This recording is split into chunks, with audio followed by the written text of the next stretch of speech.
Hello everyone, welcome to my channel. आज इस video में हम डिस्कस करेंगे एक नया topic capital budgeting.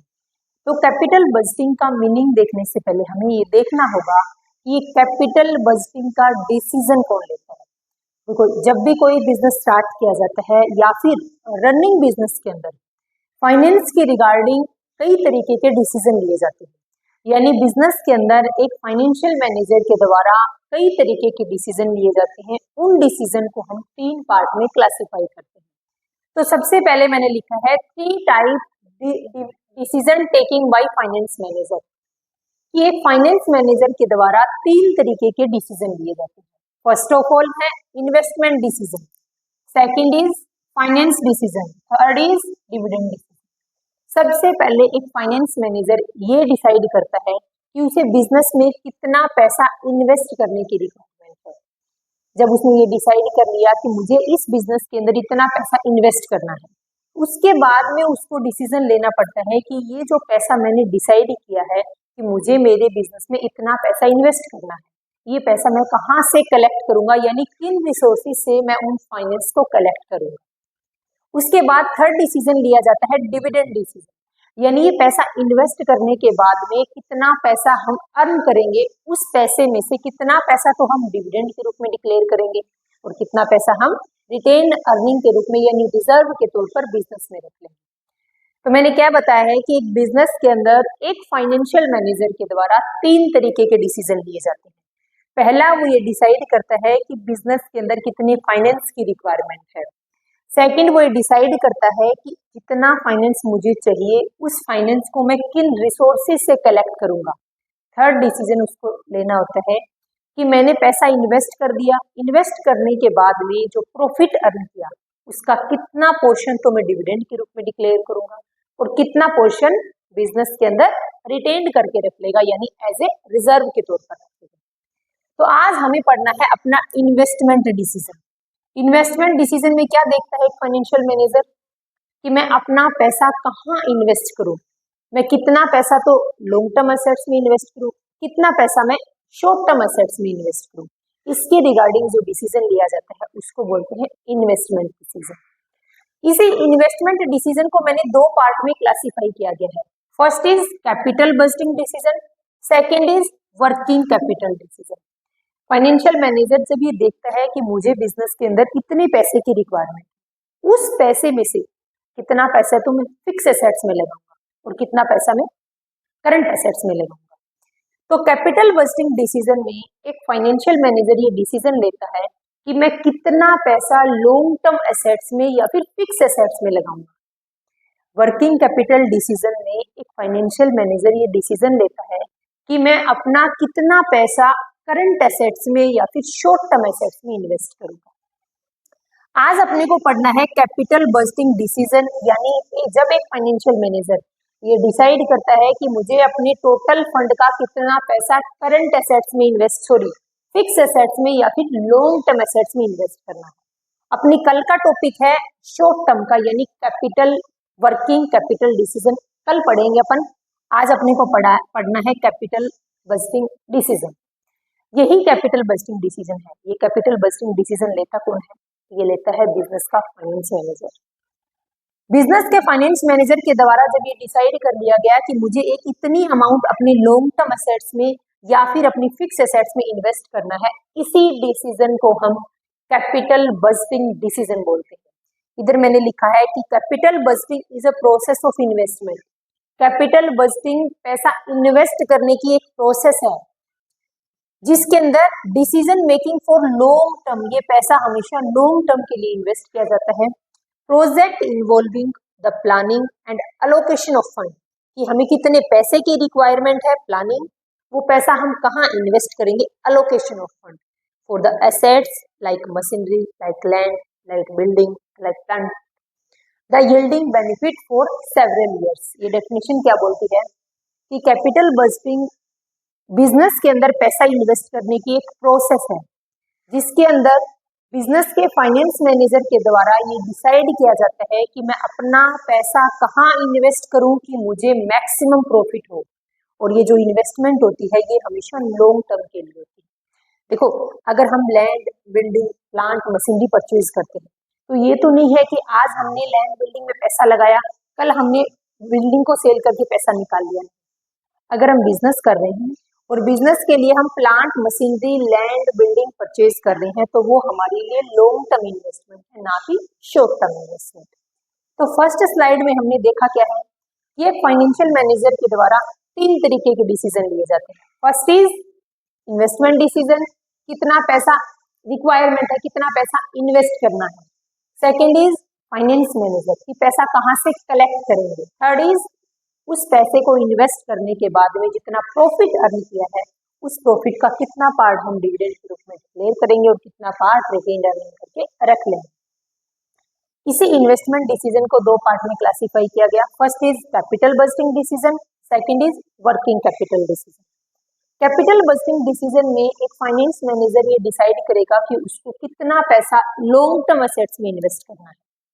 Working capital decision में एक फाइनेंशियल मैनेजर ये डिसाइड करेगा कि उसको कितना पैसा शॉर्ट टर्म एसेट्स में इन्वेस्ट करना है, और इसी डिसीजन को हम नाम देते हैं capital budgeting decision. Capital budgeting decision में आगे बोला गया है कि कैपिटल बस्टिंग डिसीजन में कैपिटल बस्टिंग इंपॉर्टेंट पॉइंट्स, यानी इसी कैपिटल बस्टिंग के कुछ इंपॉर्टेंट पॉइंट्स दिए गए हैं। जैसे कि सबसे पहला है कि लार्ज इन्वेस्टमेंट। मैंने आपको बताया था कि लैंड, बिल्डिंग, प्लांट, मशीनरी में पैसा इन्वेस्ट कर रहे हैं तो एक बड़ी अमाउंट, एक लार्ज अमाउंट इनके अंदर इन्वेस्ट होती है।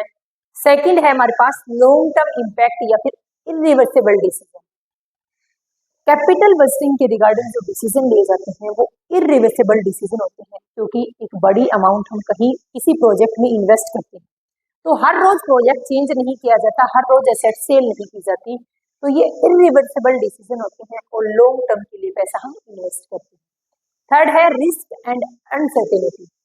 अगर हमने एक ऐसे प्रोजेक्ट में पैसा लगा दिया जो लार्ज इन्वेस्टमेंट है, यानी बड़ी अमाउंट हमने इन्वेस्ट कर दी, तो कहीं ना कहीं रिस्क भी है कि हमने इतनी बड़ी अमाउंट एक प्रोजेक्ट में, एक प्लांट, लैंड, बिल्डिंग में इन्वेस्ट तो कर दी है, क्या उसको उतनी रिटर्न मिल पाएगी, यानी फ्यूचर अनसर्टेन है। इसी वजह से क्या है, बिजनेस के अंदर फुल रिस्क बना रहता है कि जहां हमने पैसा इन्वेस्ट किया उससे रिटर्न मिल पाएगी या नहीं मिल पाएगी।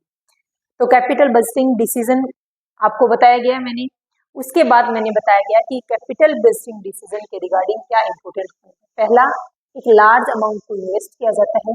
दूसरा, ये लॉन्ग टर्म के लिए इन्वेस्टमेंट होता है। तीसरा, रिस्क एंड अनसर्टेनिटी बनी रहती है। रीजन क्या है, रीजन है कि एक तो लार्ज अमाउंट हमने इन्वेस्ट कर दी, दूसरा जो पैसा इन्वेस्ट किया है वो लॉन्ग टर्म के लिए इन्वेस्ट किया है, इसीलिए रिस्क और अनसर्टेनिटी बनी रहती है बिजनेस में। नेक्स्ट इंपॉर्टेंट पॉइंट अपने पास में है कि types of capital budgeting decision, यानी कैपिटल बस्टिंग का डिसीजन लेते हैं तो उस टाइम पर हमें कितने टाइप्स के डिसीजन लेते हैं। पहला है from the point of view from existence.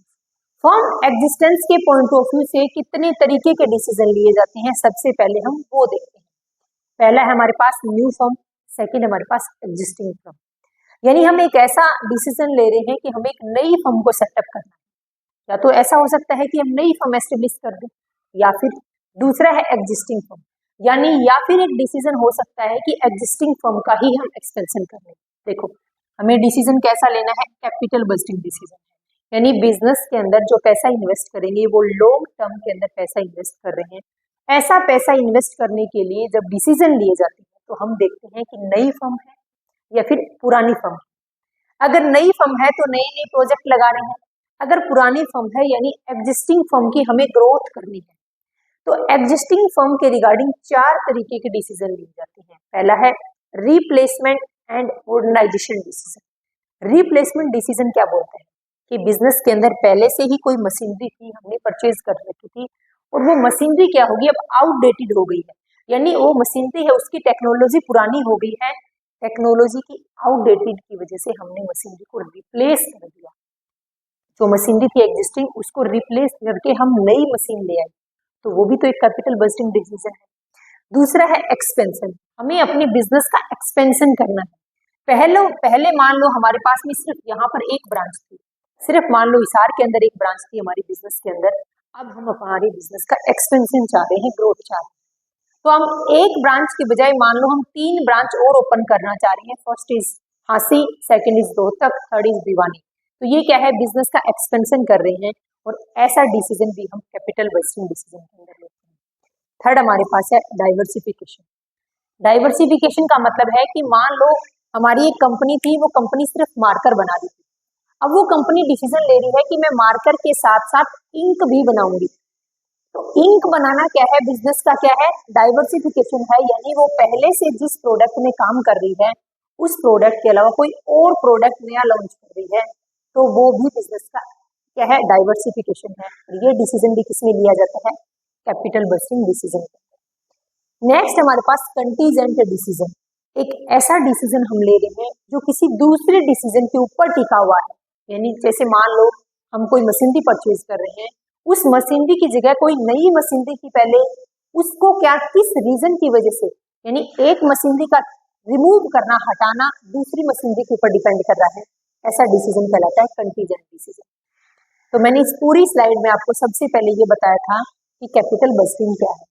एक फाइनेंशियल मैनेजर के द्वारा एक बिजनेस के अंदर जो डिसीजन लिए जाते हैं उसको हमने 3 पार्ट में क्लासिफाई किया गया। First is investment, second is finance decision, third is dividend decision. इस इन्वेस्टमेंट डिसीजन में एक फाइनेंशियल मैनेजर ने डिसाइड किया कि मैं टोटल अमाउंट का कितना पैसा लॉन्ग टर्म एसेट्स में इन्वेस्ट करूं, कितना पैसा शॉर्ट टर्म इन्वेस्टमेंट में इन्वेस्ट करूं। जितना पैसा वो लॉन्ग टर्म एसेट्स में इन्वेस्ट करना चाहता है उसी डिसीजन को हम कैपिटल बस्टिंग डिसीजन बोलते हैं, जिसकी डेफिनेशन मैंने आपको यहाँ बताई। इसी कैपिटल बस्टिंग डिसीजन के रिगार्डिंग इंपॉर्टेंट पॉइंट है कि लॉन्ग टर्म के लिए पैसा इन्वेस्ट कर रहे हैं, इरिवर्सिबल डिसीजन होते हैं और बिजनेस के अंदर रिस्क और अनसर्टेनिटी बनी रहती है। उसके बाद बोला गया था पॉइंट कि कैपिटल बस्टिंग जब डिसीजन लेते हैं तो कितने तरीके के डिसीजन लेते हैं।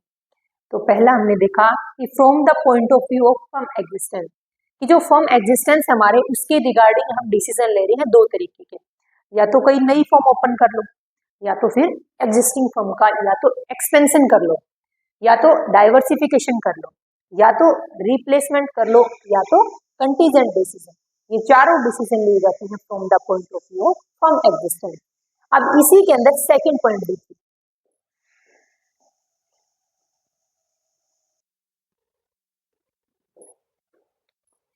सेकंड पॉइंट अपने पास है from the point of view of decision situation, यानी डिसीजन लेने के पॉइंट ऑफ व्यू से हमें कुछ पॉइंट देखना है।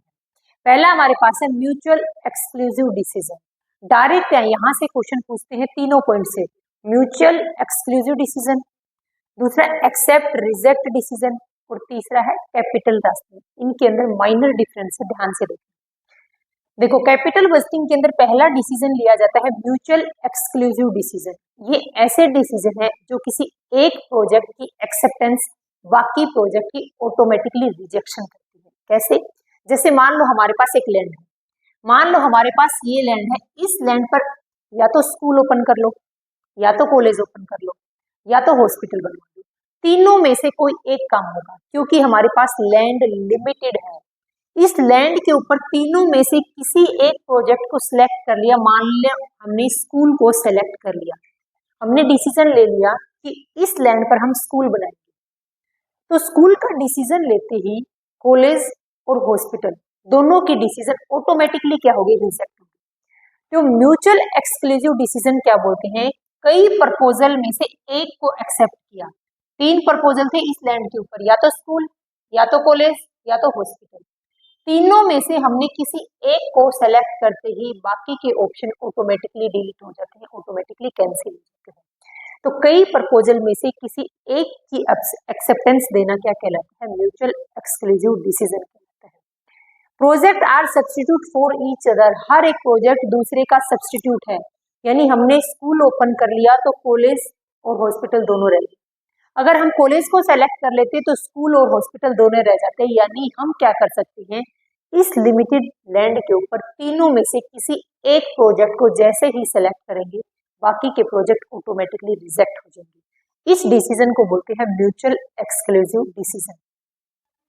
Select the highest NPV project, हम तीनों में से स्कूल, कॉलेज और हॉस्पिटल तीनों प्रोजेक्ट में से हम उस प्रोजेक्ट को सेलेक्ट करेंगे जिसकी नेट प्रेजेंट वैल्यू मैक्सिमम हो। अब ये एनपीवी क्या है वो आपको नेक्स्ट स्लाइड में आज की वीडियो में ही बताऊंगी।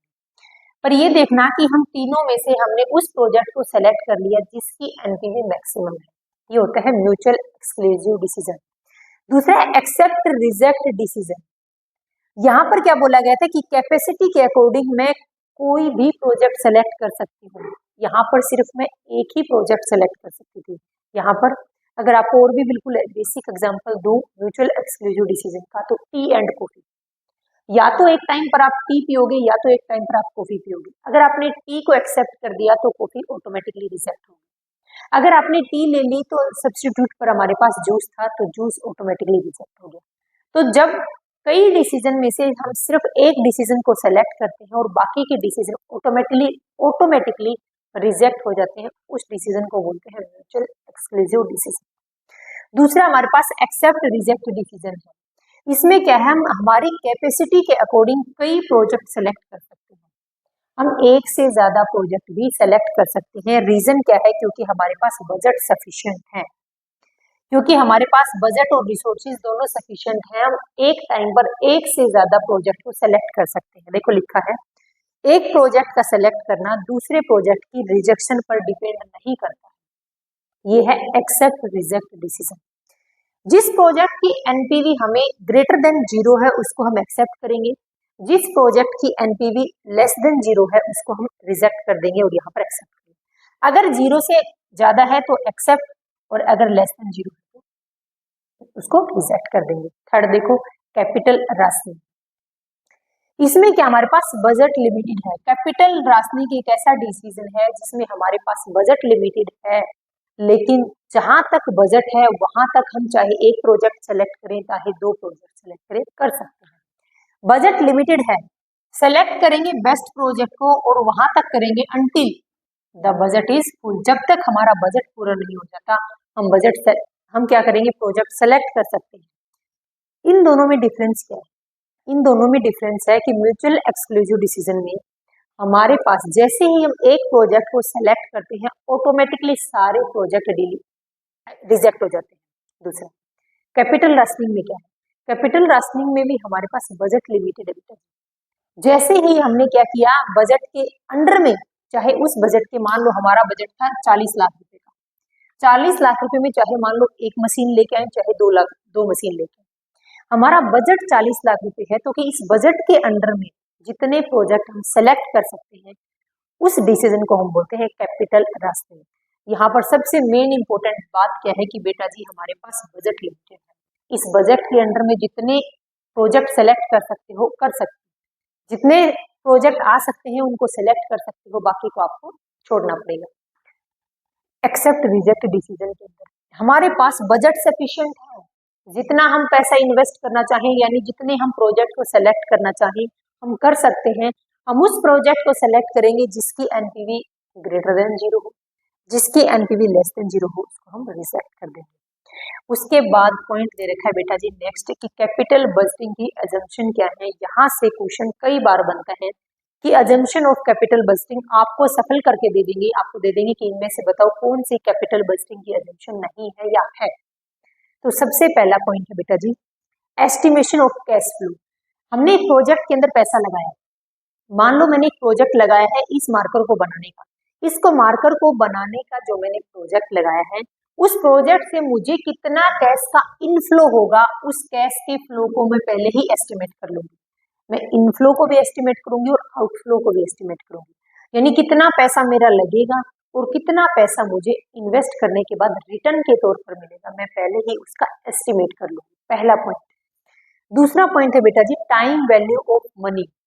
टाइम वैल्यू ऑफ मनी को हम कंसीडर करके चलेंगे। आपको पहले पता होना चाहिए what is time value of money.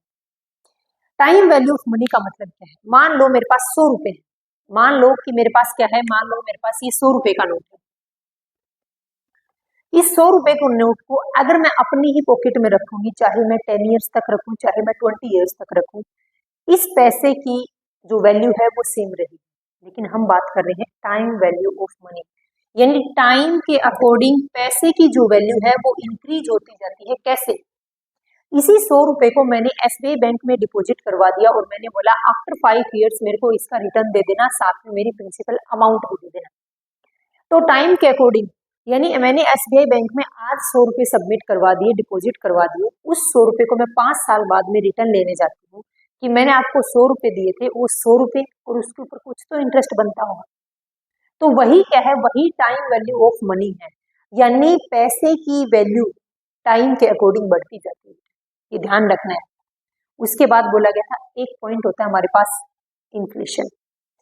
जैसे जैसे टाइम जाता जाएगा पैसे की वैल्यू गिरती भी जाती है, और ये होता है जैसे जैसे टाइम जाता जाता है पैसे की वैल्यू बढ़ती भी जाती है। ये पॉइंट क्या है, ये दो अलग अलग पॉइंट है। जैसे जैसे टाइम जा रहा है पैसे की वैल्यू बढ़ रही है, बट पैसे की परचेजिंग पावर घट रही है। मैंने 2 पॉइंट बताए आपको, टाइम के अकॉर्डिंग पैसे की वैल्यू बढ़ रही है, बट टाइम के अकॉर्डिंग पैसे की परचेजिंग पावर गिर रही है। इसी 100 रुपए से क्या होता था, इसी 100 रुपए से आज से 20 साल पहले एक घर का क्या आता था, एक घर का सारा ग्रोसरी का सामान आता था, और आज इस 100 रुपए में क्या आता है, सिर्फ एक सिंगल आर्टिकल आता है, एक मार्कर आता है। तो क्या हो गया है, धीरे धीरे पैसे की परचेजिंग पावर घट रही है, बट पैसे की वैल्यू बढ़ती जाती है टाइम के अकॉर्डिंग। दोनों कंसेप्ट को ध्यान से समझना। यहाँ पर क्या बोला गया कि फ्यूचर के कैश फ्लो को प्रेजेंट वैल्यू पर हम डिस्काउंट करके चलेंगे। ये कैसे डिस्काउंट करते हैं ये थोड़ी देर बाद में नेक्स्ट स्लाइड में पता चलेगा, लेकिन इतना ध्यान रखना है कि टाइम के अकॉर्डिंग पैसे की वैल्यू इंक्रीज होती जाती है, और जैसे जैसे टाइम जाता जाएगा पैसे की परचेजिंग पावर कम होती जाती है। फ्यूचर का जो कैश फ्लो रिसीव होगा उस कैश फ्लो को हम प्रेजेंट वैल्यू पर डिस्काउंट करके चलेंगे, ये पॉइंट नोट कर लें। री इन्वेस्टमेंट एजम्पशन होता है, हमने एक प्रोजेक्ट में पैसा लगाया, उस प्रोजेक्ट से जितना हमें रिटर्न मिला है हम ये अज्यूम करके चलते हैं कि जैसे जैसे हमें रिटर्न मिलती रहेगी उसको हम री इन्वेस्ट करते रहेंगे। कांस्टेंट डिस्काउंट रेट, ये जो डिस्काउंट रेट है ना बेटा जी, यहाँ पर इस डिस्काउंट रेट को क्या रहती है, ये कांस्टेंट रहती है। यानी एक बार हमने प्रोजेक्ट में मान लिया कि 10% डिस्काउंट रेट है, तो एक प्रोजेक्ट में 10% ही डिस्काउंट रेट रखेंगे, उस डिस्काउंट रेट को चेंज नहीं करेंगे। प्रोजेक्ट का टाइम और सेल्वेज वैल्यू क्या होती है, प्रोजेक्ट के एंड में जो प्रोजेक्ट की वैल्यू बचती है उसको बोलते हैं हम सेल्वेज वैल्यू। जैसे मान लो मैं एक मशीनरी परचेज करके लेके आई थी 50,000 की, ये 50,000 की मशीनरी मैंने 5 साल तक यूज की, और at the end of 5 years इस मशीन की वैल्यू बची है ओनली 2,000, यानी इस मशीन की इतनी ही वैल्यू बची है कि ये 2,000 रुपये में सेल हो सकती है।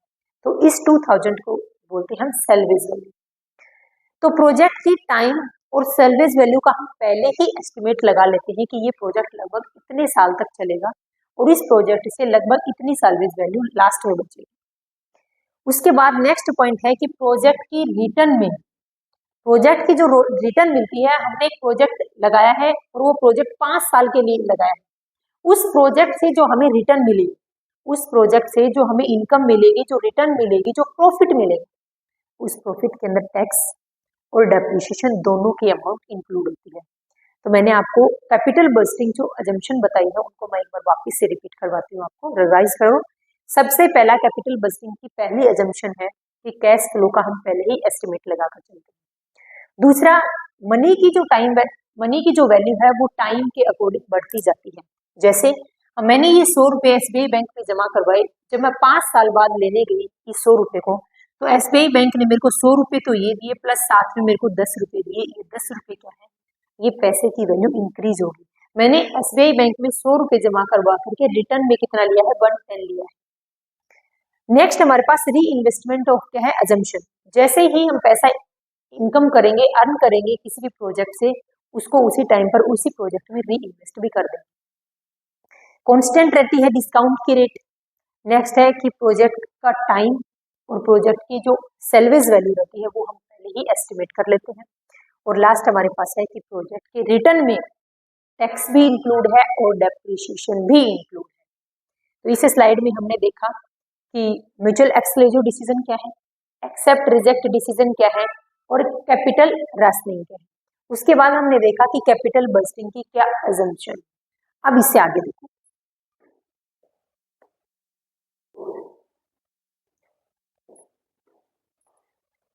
नेक्स्ट पॉइंट अपने पास flow of profit in capital budgeting. Capital budgeting में हम प्रॉफिट के फ्लो को 2 पॉइंट से कंसीडर करते हैं। एक अपने पास है कैश फ्लो, दूसरा अपने पास है अकाउंटिंग प्रॉफिट। अकाउंटिंग प्रॉफिट का मीन्स क्या है कि प्रोजेक्ट के अंदर पैसा लगा करके हमने टोटल कितना प्रॉफिट अर्न किया। इसके अंदर डेप्रिसिएशन यानी इसके अंदर नॉन कैश एक्सपेंस भी इंक्लूड हैं। बट दूसरा हमारे पास कैश फ्लो है। कैश फ्लो का मीन्स क्या है कि कितना कैश का इनफ्लो हुआ है और कितना कैश का आउटफ्लो हुआ है उसको शो करेगा। इसके अंदर non cash expense like depreciation include नहीं होते हैं। जब हम कैपिटल बजटिंग के रिगार्डिंग डिसीजन लेते हैं उस टाइम पर हम कैश फ्लो को कंसीडर करते हैं, ना कि अकाउंटिंग प्रॉफिट को कंसीडर करते हैं। कैपिटल बजटिंग के अंदर हम जब भी डिसीजन लेते हैं तो कैश फ्लो को ध्यान में रखकर डिसीजन लेते हैं कि इस प्रोजेक्ट में कितना पैसा लगाएं कि हमें कितना कैश का इनफ्लो होगा, नेक्स्ट प्रोजेक्ट में हम कितना कैश का आउटफ्लो करें, कितना पैसा लगाएं कि हमें कितना कैश इनफ्लो होगा। यानी कैपिटल बजटिंग में हम कैश फ्लो को कंसीडर करते हैं, ना कि अकाउंटिंग प्रॉफिट को।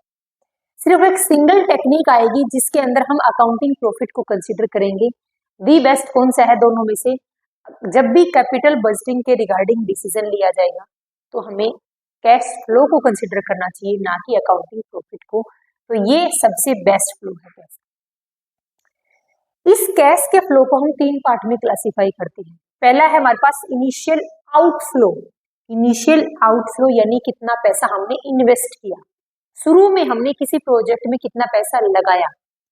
दूसरा है ऑपरेटिंग कैश फ्लो, उस प्रोजेक्ट से हमें ड्यूरिंग द ईयर कितना पैसा रिसीव हो रहा है, उस प्रोजेक्ट की लाइफ टाइम में हमें टोटल कितना पैसा मिला, वो यहाँ कंसिडर करेंगे। नेक्स्ट है टर्मिनल कैश फ्लो, यानी जब प्रोजेक्ट क्लोज हो गया, उस प्रोजेक्ट के क्लोज होने के बाद में जो लास्ट में हमें एंड पर जो पैसे का इनफ्लो हुआ है इसको बोलते हैं टर्मिनल कैश फ्लो। तो कैपिटल बजटिंग में हम प्रॉफिट के फ्लो को 2 पार्ट में कंसीडर करते हैं। First is cash flow, second is accounting profit. Capital budgeting decision में हम कैश फ्लो को कंसीडर करेंगे, वो सबसे ज्यादा बेस्ट अच्छा ऑप्शन हमारे पास। कैश फ्लो के अंदर 3 पार्ट है। कैश का आउटफ्लो, जितना पैसा हमने इन्वेस्ट किया। सेकंड है ऑपरेटिंग कैश फ्लो, उस प्रोजेक्ट को ऑपरेट होने के दौरान जितना प्रॉफिट अर्न किया गया। और तीसरा है टर्मिनल कैश फ्लो, यानी उस प्रोजेक्ट के एंडिंग पर हमें जो पैसा मिला एज ए सैलवेज वैल्यू, उसको हम बोलते हैं टर्मिनल कैश फ्लो। अब देखना है अपने को पास आज इस टॉपिक का सबसे और मोस्ट इंपोर्टेंट टॉपिक ये है आज का कैपिटल बजटिंग टेक्निक। जब भी कैपिटल बजटिंग डिसीजन लिया जाता है तो कैपिटल बजटिंग डिसीजन के अंदर कुछ टेक्निक्स होती हैं, उन टेक्निक्स के बेस पर डिसीजन लिया जाता है। वो टेक्निक 2 पार्ट में क्लासिफाई की गई है। फर्स्ट है ट्रेडिशनल टेक्निक और दूसरी हमारे पास मॉडर्न टेक्निक। ट्रेडिशनल टेक्निक को हम नॉन डिस्काउंटिंग टेक्निक भी बोलते हैं और मॉडर्न टेक्निक को हम डिस्काउंटिंग टेक्निक भी बोलते हैं। ऐसा क्यों है? देखो, पहले आपको मीनिंग पता होना चाहिए कि दोनों टेक्निक में डिफरेंस क्या है। डिफरेंस नाम का नहीं है, डिफरेंस इनकी वैल्यू का है। यहाँ पर बोला गया था कि नॉन डिस्काउंटिंग टेक्निक, ये टेक्निक क्या बोलती है कि आज क्या 1 रुपए की वैल्यू और फ्यूचर में 1 रुपए की वैल्यू सेम रही। ये टेक्निक क्या मानकर चलती है कि आज हम किसी प्रोजेक्ट में पैसा लगा रहे हैं, मान लो 10 लाख रुपए लग रही है, आज से 5 साल बाद भी 10 लाख रुपए की वैल्यू 10 लाख ही रहेगी, ऐसा कंसीडर करके चलती है फर्स्ट टेक्निक। सेकंड टेक्निक जो मॉडर्न या फिर जिसको हम डिस्काउंटिंग टेक्निक बोलते हैं, वो टेक्निक क्या बोलती है कि आज के 1 रुपए की वैल्यू फ्यूचर के अंदर 1 रुपए नहीं रहेगी, वो फ्यूचर के रुपए की वैल्यू को आज ही डिस्काउंटिंग करके कंसिडर करके चलेगी। यहाँ पर क्या बोला गया था कि आज पैसे की जो वैल्यू है इन फ्यूचर भी सेम रहेगी, बट ऐसा नहीं है। ये टेक्निक ये कंसिडर करके चलेगी कि आज के 1 रुपए की वैल्यू फ्यूचर में कितनी होगी, उस टेक्निक उस चीज को कंसिडर करके चलती है ये वाली टेक्निक। अब दोनों टेक्निक के अंदर कुछ मेथड्स हैं, कुछ टेक्निक दे रखी है, उनको डिस्कस करते हैं। नीचे लिखा है मैंने, ये टाइम वैल्यू ऑफ मनी को कंसिडर नहीं करती हैं और ये टाइम वैल्यू ऑफ मनी को कंसिडर करके चलती है। यहाँ तक समझ आया? अब देखो, अब जो ट्रेडिशनल टेक्निक या नॉन डिस्काउंटिंग टेक्निक है उसके अंदर हम पढ़ेंगे 2 मेथड। जो मॉडर्न टेक्निक या जो डिस्काउंटिंग टेक्निक है उसके अंदर हम पढ़ेंगे 4 मेथड। तो देखो, सबसे पहला हमारे पास है पे बैक पीरियड। मान लो मैंने 10 लाख रुपए प्रोजेक्ट में इन्वेस्ट कर दी। पे बैक पीरियड में मैं क्या देखूंगी, इसके वर्ड पर फोकस करना, पे बैक यानी जितना मैंने पैसा इन्वेस्ट किया था वो मेरे को वापस मिल जाए, पे बैक हो जाए, सिर्फ मैं वहीं तक का पीरियड कंसीडर करूँ। पे बैक पीरियड मेथड के अंदर ये ध्यान रखा जाता है कि मैंने एक प्रोजेक्ट में कितना पैसा इन्वेस्ट किया है, इन्वेस्ट किया हुआ पैसा रिटर्न के तौर पर कितने साल में मैं कमा लूंगी, सिर्फ मैं उतने ही साल को कंसीडर करूंगी। एग्जाम्पल, सबसे बेस्ट एग्जांपल इसका दो, मान लो मैं एक बिजनेस के अंदर पैसा इन्वेस्ट करती हूँ, 1 लाख रुपए एक बिजनेस के अंदर मैंने पैसा इन्वेस्ट कर दिया, 1 लाख रुपए लगाकर मैंने कोई प्रोजेक्ट शुरू किया, मैंने एस्टिमेट लगाया कि इस प्रोजेक्ट की लाइफ कितनी रहेगी, मान लो 10 साल तक इस प्रोजेक्ट की लाइफ रहेगी, मान लो 10 प्रोजेक्ट, मान लो ये भी नहीं छोड़ो, इसको भी छोड़ो, अपने को देखना क्या है, एक प्रोजेक्ट में मैंने पैसा लगाया 1 लाख रुपए और एनुअली मेरे को रिटर्न कितनी हो रही है इस प्रोजेक्ट से, 10,000 एनुअली रिटर्न हो रही है। अपने को क्या निकालना है, पे बैक पीरियड। पे बैक पीरियड कैसा निकलेगा कि जितना हमने टोटल पैसा इन्वेस्ट किया है 1 लाख, जितनी हमें एनुअली रिटर्न हो रही है 10,000, 10 years। पे बैक पीरियड ये बोलता है कि मैं सिर्फ रिटर्न पर फोकस तब तक करूंगा जब तक कि मुझे इन्वेस्ट किया हुआ पैसा रिटर्न नहीं हो जाता है। यानी पे बैक पीरियड में रिटर्न पर फोकस किया जाएगा सिर्फ 10 ईयर्स तक। 10 ईयर्स बाद में उस प्रोजेक्ट से मुझे कितना पैसा मिल रहा है, कितना नहीं मिल रहा है, ये मेथड कंसिडर नहीं करेगा। पे बैक पीरियड मेथड क्या बोलता है कि मैंने अगर किसी प्रोजेक्ट में पैसा लगाया है, उस प्रोजेक्ट से मुझे जो रिटर्न मिल रही है, मैं उस रिटर्न को तब तक कंसीडर करूंगा जब तक कि मैंने इन्वेस्ट किया हुआ पैसा मेरे को रिटर्न नहीं हो जाता है। 10,000 रुपए मान लो पर मंथ मेरे को मिल रहे हैं, एनुअली मिल रहे हैं, कैसे भी कंसीडर करो। जैसे ही मान लो एनुअली मेरे को 10,000 रुपीज मिलते हैं, जैसे ही मेरे ये 1 लाख रुपए कवर कर लूंगी ना मैं, 1 लाख डिवाइड बाई 10,000 यानी मैं 10 ईयर्स में ये 1 लाख रुपए कवर कर लूंगी। तो ये मेथड बोलता है मैं सिर्फ उसी तब तक पीरियड को कंसिडर करूंगा जब तक कि मेरा इन्वेस्ट किया हुआ पैसा मुझे रिटर्न नहीं हो जाता। पे बैक, जितना ऐसा मैंने इन्वेस्ट किया था वो पैसा मुझे पे बैक हो जाए, मैं तब तक के पीरियड को कंसिडर करूंगा। आफ्टर 10 ईयर्स इस प्रोजेक्ट से मुझे क्या रिसीव हो रहा है, क्या नहीं रिसीव हो रहा है। आफ्टर 10 ईयर्स इस प्रोजेक्ट की सैलवेज वैल्यू क्या रहेगी, ये फर्स्ट मेथड कंसिडर नहीं करता है। सेकेंड मेथड है AR, average return method. Average क्या है, एवरेज रिटर्न मेथड क्या कंसीडर करेगा कि एवरेज प्रॉफिट को बेस मानकर ये रिटर्न चेक करेगा। मैंने बोला था ना कि इस अकाउंटिंग प्रॉफिट को सिर्फ एक सिंगल मेथड कंसीडर करेगा और वो है accounting rate of return method. Accounting rate of return method के अंदर क्या डिस्कस किया जाएगा, इस अकाउंटिंग प्रॉफिट के बेस पर हम रिटर्न को कैलकुलेट करेंगे, हम कैश फ्लो को कंसीडर नहीं करेंगे। बाकी के फर्स्ट मेथड और चारों ये मेथड, ये सारे के सारे मेथड इस कैश फ्लो को कंसीडर करेंगे, लेकिन सिर्फ एक accounting rate of return method ऐसा है जो कैश फ्लो को कंसीडर ना करके अकाउंटिंग प्रॉफिट को कंसीडर करेगा। ये क्वेश्चन भी पूछा जा सकता है। इसमें हम देखेंगे कि कितने कितने टाइम पीरियड के अंदर हम क्या कर रहे हैं, जो रिटर्न है वो कवर कर रहे हैं, ये देखेंगे हम ARR के अंदर। मैं आपको हर मेथड को डिटेल में डिस्कस कराऊंगी, बट अभी सिर्फ आपको इन मेथड का ओवरव्यू देखिए। ये दोनों मेथड, पे बैक पीरियड मेथड और accounting rate of return method, ये दोनों मेथड है ट्रेडिशनल मेथड, और बाकी के जो 4 मेथड है NPV, IIR और प्रॉफिटेबिलिटी इंडेक्स मेथड और डिस्काउंटिंग पे बैक पीरियड, ये है मॉडर्न टेक्निक या डिस्काउंटिंग टेक्निक मेथड। तो अब हम देखते हैं कि नेक्स्ट मेथड क्या है, net present value method, NPV। Net present value method क्या बोलते हैं कि प्रेजेंट वैल्यू ऑफ इनफ्लो, कि जितना हमें इनफ्लो रिसीव हो रहा है, मान लो मैंने एक प्रोजेक्ट में 10 लाख रुपए लगाए, उस 10 लाख रुपए से मुझे 15 लाख का इनफ्लो हो रहा है, उसको मैं प्रेजेंट वैल्यू पर कंसीडर करके चलूंगी। कैसे कंसीडर करना है वो भी बताऊंगी। Present value of inflow minus present value of outflow, यानी मुझे जितना पैसा मिला है उसमें से क्या माइनस करना है, मैंने जितना पैसा इन्वेस्ट किया था, जो डिफरेंस बचता है वही क्या कहलाता है, नेट प्रेजेंट वैल्यू कहलाता है। अगर ये रिजल्ट पॉजिटिव आता है, यानी मान लो कि मैं इनफ्लो है मेरे पास में 15 लाख का और आउटफ्लो मेरे पास का 10 लाख का, तो 5 लाख रुपए क्या है, 5 लाख रुपए मेरी रिटर्न है। और अगर ये रिजल्ट पॉजिटिव आता है तो उस प्रोजेक्ट को हम एक्सेप्ट कर लेंगे। क्या बोला मैंने, एक प्रोजेक्ट के अंदर मैंने इनफ्लो मेरे को हुआ है 15 लाख का, पैसा मेरे को रिटर्न में 15 लाख मिला है, लेकिन मैंने इन्वेस्ट कितना किया था 10 लाख, तो 5 लाख रुपए मेरे रिटर्न है, यानी इसका रिजल्ट क्या है, पॉजिटिव है। और अगर पॉजिटिव रिजल्ट है तो उस प्रोजेक्ट को हम एक्सेप्ट कर लेंगे, यानी इस प्रोजेक्ट में पैसा हम इन्वेस्ट करेंगे। दूसरा है IRR, internal rate of return. Internal rate of return method क्या बोलता है कि ये वो रेट है जहां पर NPV 0 हो जाएगा, यानी जहां पर net present value of inflow and outflow, cash का इनफ्लो और कैश का आउटफ्लो जहां पर इक्वल हो जाएगा, वो हम कंसिडर करेंगे IRR। कैसे डिस्कस करते हैं, क्या है, नेक्स्ट स्लाइड में देखिए। Profitability index method, profitability index method में हम देखेंगे कि हमने 1 रुपया लगाकर कितना एक्सेस रिटर्न लिया, हमने 1 रुपए को इन्वेस्ट करके कितना एक्सेस रिटर्न लिया है 1 रुपए के ऊपर, वो हम देखेंगे प्रॉफिटेबिलिटी इंडेक्स मेथड। नेक्स्ट है डिस्काउंटिंग पेबैक पीरियड मेथड।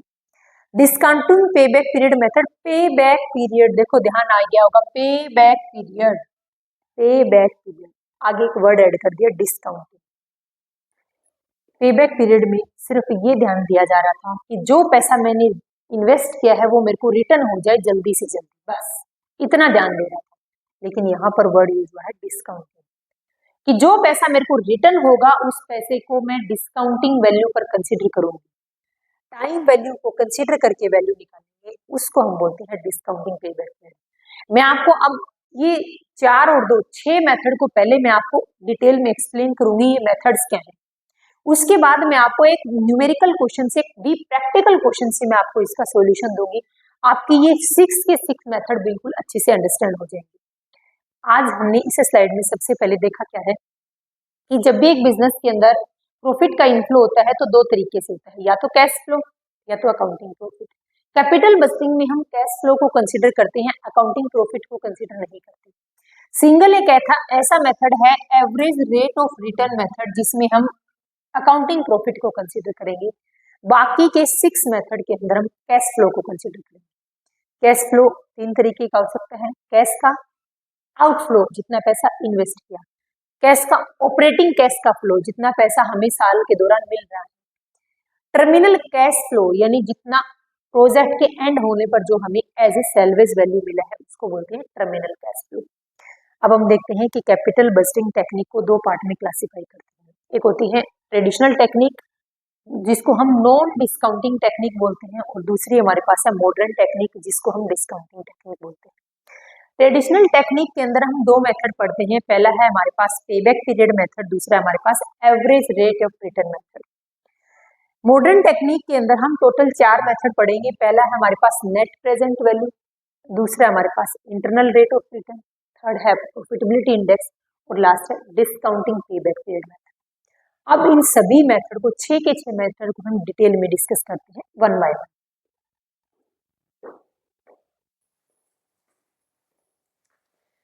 अब देखो हम स्टार्ट करते हैं अपनी सभी मेथड्स को डिटेल में डिस्कस करते हैं।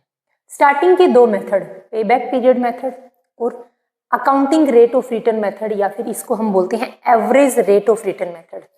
ARR means accounting rate of return method या फिर average rate of return method, ये दोनों का मीनिंग एक ही है। ये दोनों मेथड ट्रेडिशनल टेक्निक मेथड है, और बाकी के यहाँ से जो आगे मैं मेथड करवाऊंगी वो है मॉडर्न टेक्निक मेथड।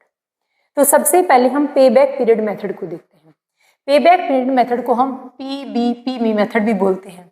इस मेथड में बोला क्या गया है कि पेबैक यानी जितना पैसा मैंने इन्वेस्ट किया है वो मुझे कितना जल्दी रिकवर हो जाएगा, मैं उसी टाइम पीरियड को कंसीडर करूँगी। एग्जाम्पल देती हूँ, मान लो मैंने किसी प्रोजेक्ट के अंदर पैसा लगाया, हम थ्योरी बाद में करेंगे, इसके पहले मैं एग्जाम्पल करवाती हूँ आपको।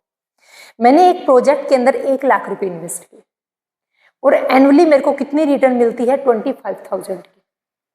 अब मैं उसी पीरियड को कंसीडर करूंगी कि ये जो टोटल इनिशियल इन्वेस्टमेंट थी मुझे ये कितना जल्दी रिकवर हो रही है। 1 साल में मेरे को 25,000 की रिटर्न मिलती है, तो इनिशियल इन्वेस्टमेंट मेरी 1 लाख रुपए थी, डिवाइड बाई 25,000 यानी विद इन 4 ईयर्स मेरे ये 1 लाख रुपए मेरे को रिटर्न के तौर पर मिल जाएंगे। तो पेबैक पीरियड मेथड क्या बोलता है कि मैंने जो पैसा इन्वेस्ट किया था वो कितना जल्दी मुझे रिकवर हो रहा है, मैं सिर्फ उसी टाइम पीरियड को कंसीडर करूंगा। 4 इयर्स के बाद में इस प्रोजेक्ट से मुझे कितना रिटर्न मिल रहा है या फिर कितनी सैलवेज वैल्यू मिल रही है, ये पे बैक पीरियड मेथड कंसीडर नहीं करता है।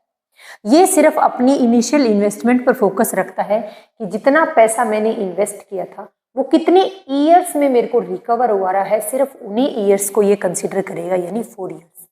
अब देखो लिखा क्या है मैंने, पे बैक पीरियड मेथड प्रोजेक्ट में इन्वेस्ट पैसा कितना जल्दी मुझे रिकवर हो रहा है। किसी प्रोजेक्ट में मैंने पैसा लगाया 1 लाख रुपए, ये मुझे कितना जल्दी रिकवर हो रहा है विद इन 4 इयर्स, इसी टाइम पीरियड को कंसीडर करता है पे back period method. Decision rule क्या बोलता है, यानी कब मैं कैसे डिसीजन लूंगी कि मुझे इस प्रोजेक्ट में पैसा लगाना चाहिए कि नहीं लगाना चाहिए।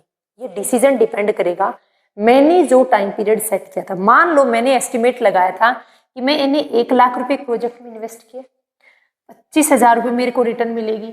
मैंने एस्टिमेट लगाया कि कभी रिटर्न अप डाउन हो जाएगी तो भी मैं 5 साल में इसको रिकवर कर लूंगी, 5 साल में मैं 1 लाख रुपए रिकवर कर लूंगी। तो डिसीजन रूल क्या बोलते हैं कि पे बैक पीरियड मेथड में जितना टाइम पीरियड आपने सेट किया था, मैंने सेट किया था 5 इयर्स, अगर सेट किए हुए टाइम पीरियड के अंडर आपका रिजल्ट निकल आता है, यानी आपको अगर इससे पहले आपकी अमाउंट रिकवर हो जाती है तो प्रोजेक्ट को एक्सेप्ट करेंगे वरना रिजेक्ट करेंगे। पे बैक पीरियड मेथड सेट किए हुए मैक्सिमम ईयर से कम या उसके बराबर अगर आपका रिजल्ट निकल आता है तो उसको हम एक्सेप्ट करेंगे वरना रिजेक्ट करेंगे।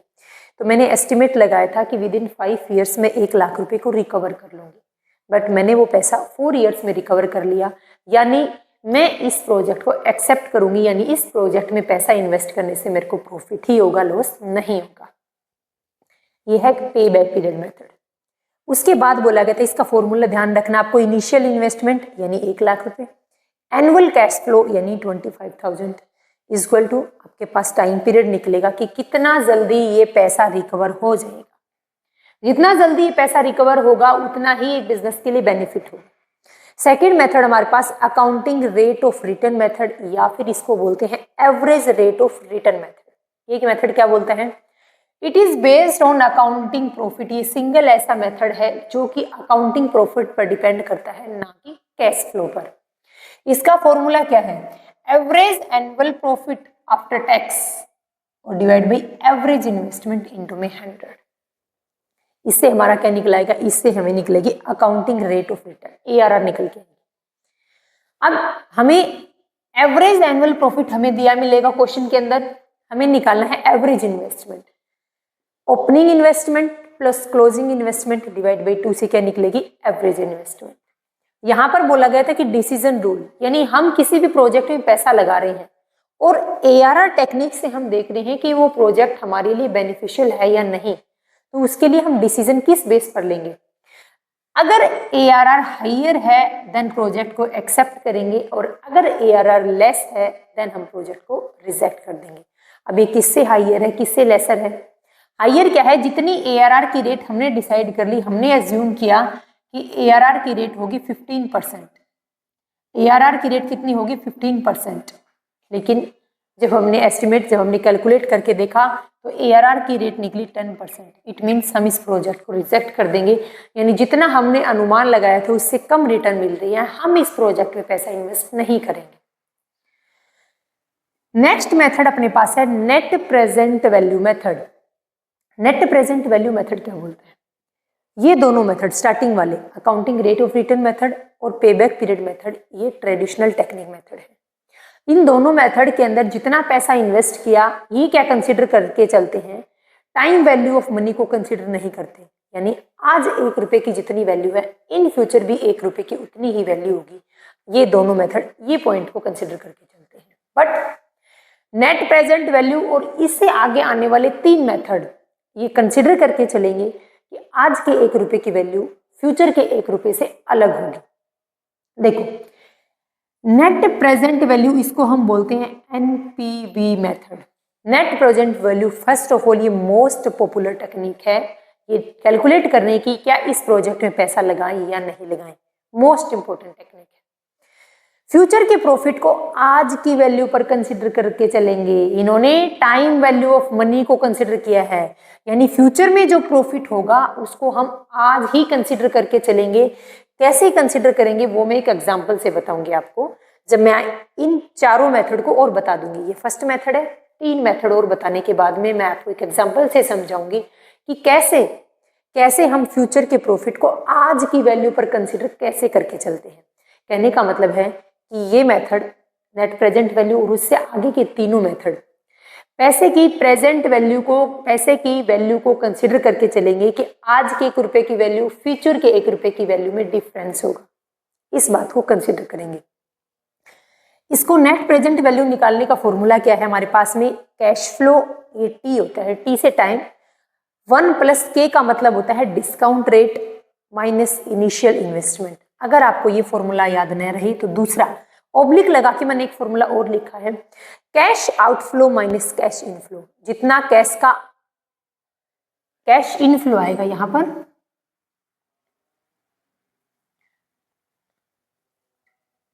कैश आउटफ्लो, और ये है कैश का इनफ्लो। कैश का inflow minus cash outflow. Cash outflow यानी इनिशियल इन्वेस्टमेंट, यानी जितना पैसा हमने शुरू में इन्वेस्ट किया, जितना पैसा हमने आउटफ्लो किया, बाहर इन्वेस्ट किया। कैश इनफ्लो निकालने का ये फॉर्मूला है। फॉर्मूला क्या बोलता है, जितना हमें कैश फ्लो, जितना हमारा कैश का फ्लो है वो डिवाइड बाई 1 प्लस के का मतलब होता है डिस्काउंट रेट, इनटू में इसके पावर है हमारे पास टी। इसको मैं निकाल के बताऊंगी, कैलकुलेट करके बताऊंगी कैसे निकालते हैं। अगर कैश का इनफ्लो ग्रेटर देन है कैश के आउटफ्लो से, देन उस प्रोजेक्ट की नेट प्रेजेंट वैल्यू हाई है, उस प्रोजेक्ट को हम एक्सेप्ट करेंगे। यानी जितना पैसा हम लगा रहे हैं उससे ज्यादा हमें रिसीव हो रहा है, इसका मतलब वो प्रोजेक्ट हमारे लिए बेनिफिशियल है।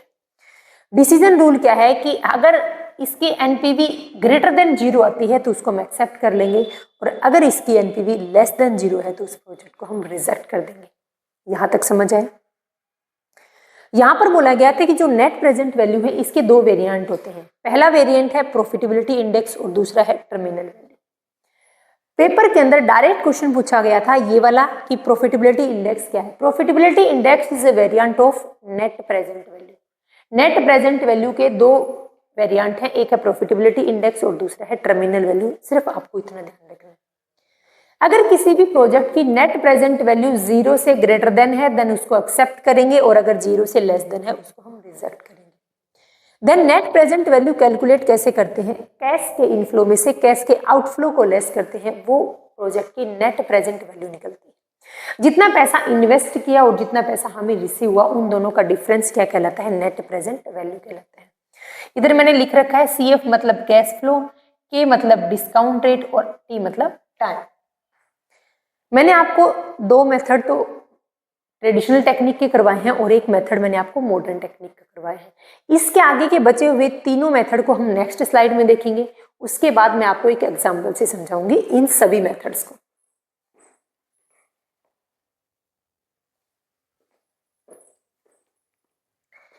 सेकंड मेथड अपने पास है internal rate of return method. इस मेथड को हम IRR मेथड भी बोल सकते हैं।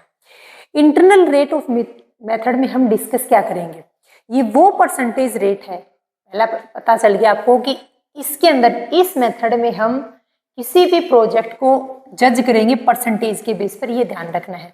कभी क्वेश्चन पुट किया जा सकता है कि इनमें से कौन सा टेक्निक या कौन सा मेथड ऐसा है जो परसेंटेज के बेस पर जज करेगा कि इस प्रोजेक्ट को हम एक्सेप्ट करें या रिजेक्ट करें। तो एक सिंगल मेथड है internal rate of return method.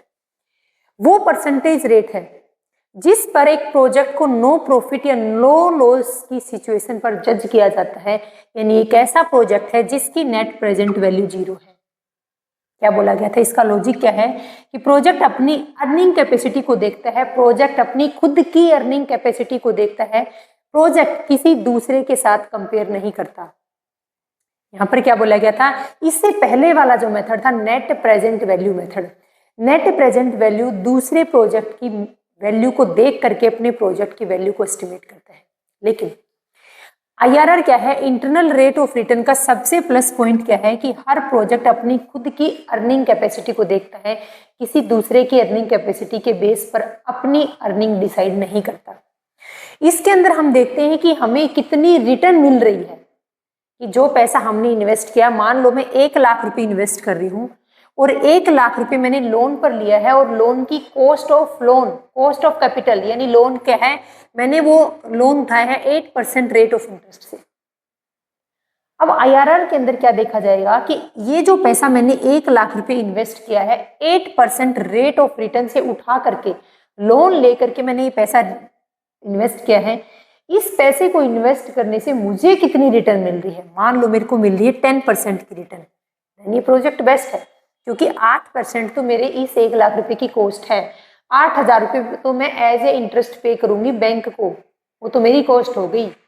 अब हमें रिटर्न हो रहा है इस 1,00,000 रुपये के ऊपर 10% यानी 10,000 रुपये, तो 8,000 मैं किसको पे कर दूंगी? बैंक को। 2,000 क्या मिल गई? मेरी खुद की अर्निंग होगी। यानी मैंने इस प्रोजेक्ट को जज किया है परसेंटेज के बेस पर। यहाँ पर क्या बोला गया था कि जो डिसीजन रूल लिया जाएगा, IRR जितना ग्रेटर होगा कॉस्ट ऑफ कैपिटल से, उतना ही वो प्रोजेक्ट हमारे लिए एक्सेप्टेबल होगा, नहीं तो रिजेक्ट कर देंगे। तो इंटरनल रेट ऑफ रिटर्न के अंदर क्या देखा जाता है कि एक प्रोजेक्ट में हम पैसा इन्वेस्ट कर रहे हैं तो उस प्रोजेक्ट से हमें कितनी अर्निंग मिलेगी उसको हम परसेंटेज में जज करते हैं। अगर ये internal rate of return cost of capital से ग्रेटर देन है, देन एक्सेप्ट करेंगे, वरना रिजेक्ट कर देंगे। इनके अंदर की पॉइंट ध्यान रखने हैं, वो मैं आपको इस समरी टेबल के अंदर बताऊंगी। नेक्स्ट मेथड है profitability index method. Profitability index method का दूसरा नाम क्या है? आल्सो नोन एज, इसको किस नाम से जानते हैं? Benefit cost ratio. इसको हम बेनिफिट कॉस्ट रेशियो भी बोल सकते हैं, या फिर इसको प्रेजेंट वैल्यू मेथड भी बोल सकते हैं। इसके अंदर हम क्या देखते हैं कि हम 1 रुपये को इन्वेस्ट करके उसके ऊपर कितनी अर्निंग कर रहे हैं, ये जज कौन करता है? Profitability index method. यानी जितनी कॉस्ट है, इस 1 रुपये इन्वेस्ट किया, इसके ऊपर कितना हमें बेनिफिट मिला, वो जज करने का काम प्रॉफिटेबिलिटी इंडेक्स का है। क्वेश्चन क्या पुट होता है यहाँ से कि प्रॉफिटेबिलिटी इंडेक्स मेथड के अंदर हम प्रोजेक्ट को जज कैसे करते हैं। इसमें हम देखते हैं कि हम 1 रुपया इन्वेस्ट करके उस 1 रुपये के ऊपर कितनी अर्निंग कर रहे हैं, ये जजमेंट हम लेते हैं प्रॉफिटेबिलिटी इंडेक्स के अंदर। फॉर्मूला क्या है कि present value of cash inflow divide by present value of cash outflow. एक पॉइंट नोट करना, ये सेम फॉर्मूला मैंने नेट प्रेजेंट वैल्यू कैलकुलेट करने में बताया था। अगर किसी भी प्रोजेक्ट की नेट प्रेजेंट वैल्यू कैलकुलेट करनी है तो फॉर्मूला क्या था? Present value of cash inflow minus present value of cash outflow, वो था नेट प्रेजेंट वैल्यू कैलकुलेट करने का फॉर्मूला। प्रॉफिटेबिलिटी इंडेक्स कैलकुलेट करने का फॉर्मूला है कि present value of cash inflow divide by present value of cash outflow. इसमें हम देखेंगे कि 1 रुपये को इन्वेस्ट करके हम कितना एक्सेस कमा रहे हैं। डिसीजन रूल क्या होगा कि अगर प्रेजेंट वैल्यू ग्रेटर देन है किससे? 1 से। अगर प्रेजेंट वैल्यू ग्रेटर देन है 1 से, तब हम उसको क्या करेंगे? एक्सेप्ट करेंगे, नहीं तो रिजेक्ट कर देंगे। ये कैसे कैलकुलेट होता है कि present value of cash inflow हम मान लो आउटफ्लो था 1,00,000 रुपये का, 1,00,000 रुपये का क्या था? आउटफ्लो था। मैंने 1,00,000 रुपये पैसा इन्वेस्ट कर दिया बिजनेस में और मेरे को इसके ऊपर रिटर्न मिला है 1,10,000। फॉर्मूले में पुट कर दिया मैंने present value of cash outflow, present value of cash inflow put कर दिया मैंने फॉर्मूले के अंदर। आंसर क्या निकला? 1.1। क्या बोला गया था कि अगर प्रेजेंट वैल्यू 1 से ग्रेटर देन आई है, अगर प्रेजेंट वैल्यू 1 से ग्रेटर देन आई है कि नहीं आई है? 1 से ग्रेटर देन है, 1.1 है, यानी यहाँ पर मैं लिखूंगी 1.1 ग्रेटर देन 1 है, राइट। देन इस प्रोजेक्ट को हम क्या कर लेंगे? एक्सेप्ट कर लेंगे, यानी इस प्रोजेक्ट में हम पैसा इन्वेस्ट कर देंगे। नेक्स्ट हमारे पास, नेक्स्ट और सबसे लास्ट हमारे पास है discounted pay back period method. ये क्या बोलते हैं? पे बैक पीरियड मेथड मैंने आपको पढ़ा दिया है। पे बैक पीरियड मेथड क्या बोलता है कि आपने जितना पैसा इन्वेस्ट किया है, हम ये वो टाइम पीरियड कंसीडर करेंगे कि हमारा पैसा रिकवर हो जाए, बस उससे बाद हमें कोई लेना देना नहीं है। डिस्काउंटिंग पे बैक पीरियड मेथड में क्या एक्स्ट्रा है वो देखो। ये पे बैक पीरियड मेथड के जैसा ही है, बट इसमें हम कैश के फ्लो को डिस्काउंटिंग करते हैं और बाद में हम रिकवरी को देखते हैं। पहले हम जो इतना कैश का फ्लो हुआ है, जितने कैश के फ्लो को हम डिस्काउंटिंग वैल्यू पर देखेंगे, देन हम एस्टिमेट करेंगे कि हमें रिकवरी कितने टाइम पीरियड में हुई। अब अगर इस पूरे 6 के 6 मेथड में आपको कुछ समझ आया हो, नहीं आया हो, थोड़ा समझ आया हो, इस समरी टेबल को ध्यान रख लेना, यहीं से क्वेश्चन पुट होते हैं। देखो, सबसे पहली टेक्निक, फोकस और अपने को डिसीजन मैट्रिक्स, यानी ये वो टेक्निक्स हैं जो हमने डिस्कस की हैं। इन टेक्निक के अंदर किन बात पर फोकस किया गया है वो देखना है, और हमें डिसीजन कैसे लेना है वो देखना है। सबसे पहला मेथड था पे बैक पीरियड मेथड। पे बैक पीरियड मेथड में हमने फोकस किसके ऊपर किया था? लिक्विडिटी के ऊपर। हमने देखा था कि हमने मान लो 1 लाख रुपए इन्वेस्ट किया है और 25,000 रुपए अगर एनुअली रिसीव हो रहे हैं तो कितने साल के अंदर वो अमाउंट हमें कन्वर्ट वापस क्या हो जाएगी? रिसीव हो जाएगी। हमने फोकस किया था लिक्विडिटी के ऊपर कि हमारे प्रोजेक्ट से जो हमें पैसा मिल रहा है वो कितने ईयर्स में जल्दी कवर हो जाएगा, कितने जल्दी हमें रिटर्न मिल जाएगी उस, यानी पे बैक पीरियड मेथड में हम फोकस करते हैं लिक्विडिटी के ऊपर। ये पीरियड जितना शॉर्टर होगा उतना ही हमारे लिए बेटर होगा। जैसे मैंने एग्जांपल दिया था, स्लाइड को बैक करके देखना वीडियो को, पे बैक पीरियड मेथड में मैंने एग्जांपल दिया है 1 लाख रुपए की इन्वेस्टमेंट थी, annually close cash flow, annually cash inflow हो रहा था 25,000 का। 1 साल में 25,000 रुपये रिसीव हो रहे हैं, 4 साल के अंदर 1 लाख रुपए रिसीव हो जाएंगे। तो ये पीरियड जितना कम होगा, जितना जल्दी हमें हमारी इन्वेस्ट की हुई अमाउंट रिकवर हो जाएगी, उतना ही ज्यादा बेटर है। नेक्स्ट मेथड हमारे पास ARR। ARR मेथड में हम प्रॉफिटेबिलिटी के ऊपर फोकस करते हैं। इट मीन्स हम ध्यान देते हैं कि हमें कितना प्रॉफिट अर्न हो रहा है। जितना ज्यादा हायर होगा उतना ही ज्यादा बिजनेस के लिए बेटर होगा, यानी जितना ज्यादा प्रॉफिट उतना ही ज्यादा बेटर होगा। थर्ड है net present value method. Net present value capital budgeting का सबसे बेस्ट, सबसे मोस्ट पॉपुलर मेथड है। नेट प्रेजेंट वैल्यू में हम फोकस करते हैं प्रोजेक्ट की वेल्थ के ऊपर, यानी जितनी ज्यादा पॉजिटिव वेल्थ होगी बिजनेस के लिए उतना ही ज्यादा बेटर होगा। नेक्स्ट है internal rate of return method. इसमें हम रिटर्न के ऊपर फोकस करते हैं और रिटर्न भी कंसिडर करते हैं परसेंटेज के अंदर। जितनी ज्यादा कॉस्ट ऑफ कैपिटल है, कॉस्ट ऑफ कैपिटल से जितनी ज्यादा रिटर्न होगी उतना ही ज्यादा वो प्रोजेक्ट हमारे लिए बेनिफिशियल होगा। जैसे मैंने आपको एग्जांपल दिया था IRR के अंदर, ये रहा। IRR के अंदर हमने देखा था कि कॉस्ट ऑफ कैपिटल मान लो 10% है और हमें रिटर्न कितना मिल रहा है? 50% का मिल रहा है, तो ये प्रोजेक्ट हमारे लिए बेनिफिशियल होगा। एक सिंगल ऐसा मेथड है जिसमें हम रिटर्न को कंसिडर करते हैं परसेंटेज वैल्यू पर। जितना कॉस्ट ऑफ कैपिटल से ये रिटर्न ज्यादा होगी उतना ही प्रोजेक्ट हमारे लिए बेनिफिशियल होगा। नेक्स्ट है प्रॉफिटेबिलिटी इंडेक्स मेथड। इसमें हम एफिशिएंसी को चेक करते हैं। इसमें एफिशिएंसी को कैसे चेक करेंगे कि हम 1 रुपए को इन्वेस्ट करके कितनी ज्यादा अर्निंग कर रहे हैं उसके ऊपर, वो चेक करते हैं प्रॉफिटेबिलिटी इंडेक्स के अंदर, यानी मोर देन 1 इज बेटर। जितना 1 रुपए से जितनी ज्यादा ग्रेटर देन होगा ये वैल्यू प्रॉफिटेबिलिटी इंडेक्स, उतना ही प्रॉफिट हमारे लिए क्या होगा? बेनिफिशियल होगा। अब हम एक एग्जांपल से इस पूरे को डिस्कस करते हैं। देखो,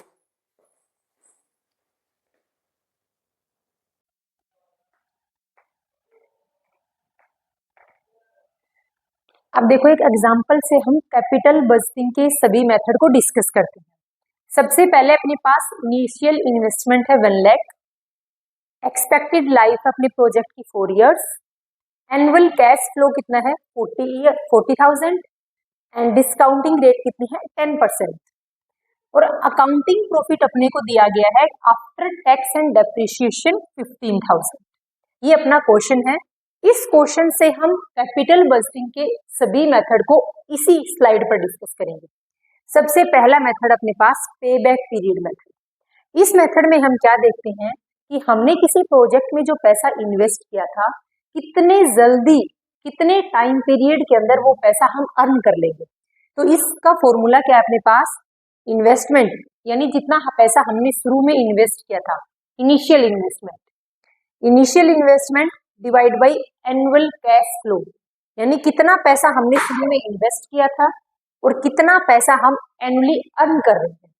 हमने पैसा इन्वेस्ट किया था 1 लाख और एनुअली हम कितना पैसा अर्न कर रहे हैं? एनुअली हम कितना पैसा अर्न कर रहे हैं? 40,000 का। तो डिवाइड बाई करेंगे 40,000 तो कितना आ जाएगा? 2.5 ईयर्स। इसका मतलब क्या है कि जो हमने इनिशियल इन्वेस्टमेंट 1 लाख की थी, जो मैंने यहाँ लिखी है 1 लाख, ये 1 लाख मेरे को एनुअली कितना मिलता है इसके ऊपर रिटर्न? 1 लाख रुपए इन्वेस्ट करके मुझे एनुअली 40,000 की क्या मिलती है? रिटर्न मिलती है।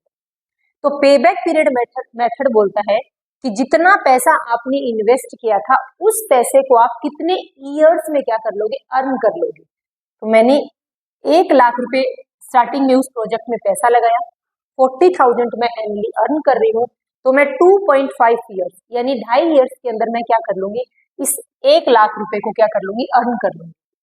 पेबैक पीरियड के अंदर हम सिर्फ उसी ईयर को कंसीडर करते हैं जितने टाइम पीरियड तक हम इनिशियल इन्वेस्टमेंट को कवर कर लेते हैं। उसके बाद की ईयर्स में जितना भी प्रॉफिट होता है उससे कोई मतलब नहीं रखता फर्स्ट मेथड। तो फर्स्ट मेथड का फॉर्मूला है initial investment divide by annual cash flow. Initial investment equal to 1 lakh, annual cash flow equal to 40,000 यानी 2.5 ईयर्स में हम 1,00,000 रुपए क्या कर लेंगे, अर्न कर लेंगे। नेक्स्ट मेथड हमारे पास accounting rate of return method या फिर average rate of return method. इस मेथड का फॉर्मूला क्या है, accounting profit not cash inflow. यहाँ पर हम कंसीडर करेंगे accounting profit divide by average investment, divide by average investment into में 100। अकाउंटिंग प्रॉफिट अपने को दे रखा है 15,000, एवरेज इन्वेस्टमेंट कैलकुलेट करनी है अपने को। एवरेज इन्वेस्टमेंट का फॉर्मूला क्या होता है कि opening investment plus closing investment divide by 2।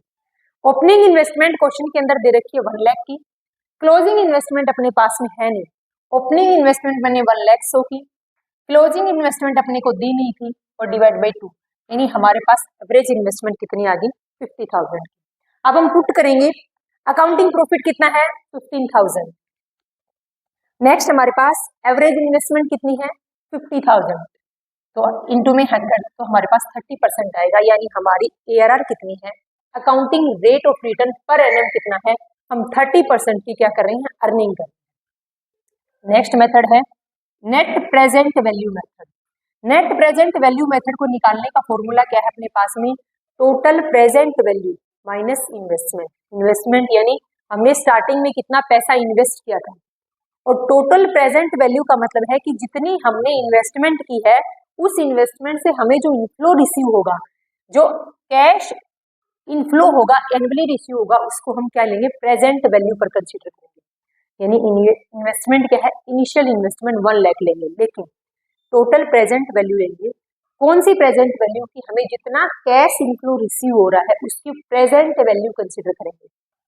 कैसे, देखो फर्स्ट ऑफ ऑल देखो लिखा है कि first of all 4 year profit का हम प्रेजेंट वैल्यू कंसीडर करेंगे। 4 ईयर प्रॉफिट क्यों लिया गया, क्योंकि हमें क्या दिया गया था, एक्सपेक्टेड लाइफ कितनी है इस प्रोजेक्ट की, 4 ईयर्स है।